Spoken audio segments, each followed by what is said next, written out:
I-Al-Jama-a elinesihlalo esisodwa ePhalamende linethemba lokuthi akhona amawadi elizowathola okhethweni lohulumeni bezindawo njengoba kwenzeka ngokhetho lokuchibiyela nyakenye ngoLwezi khathi lizitholela iwadi elabe liholwa yi-DA eLenasia.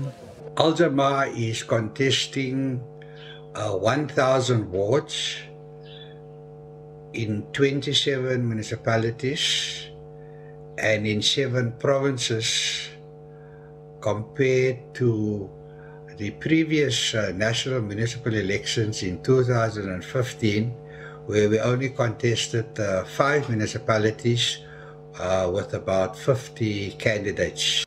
Iqembu elineminyaka emithathu iParty of Actions nelingenaso nesodwa isihlalo ePhalamende lithi indlela elizokwenza ngayo kulolu khetho izoshiya abaningi bekhexe imlomo. We have registered 7 municipalities. Within those 7 municipalities, we have registered all the wards with candidates, and we will surprise when it comes on the results, where we will have many councillors under POA that will lead wards to prosperity.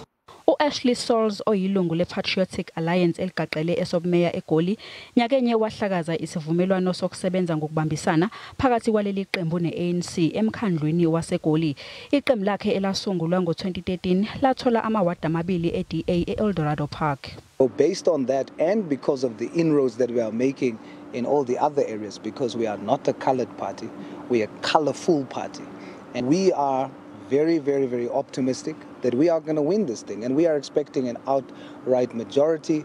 Worst case scenario, we have to go in a coalition, but not under 36. Kusenjalo abaholi bamaqembu ehlukene ePhalamende bazocikica ukuzibophezela kwawo emgomeni ebhekele ukhetho ngolisihlanu neqinisekisa ukuziphatha kwabalandeli bamaqembu ngendlela engachemile ngesikhathi sokhetho.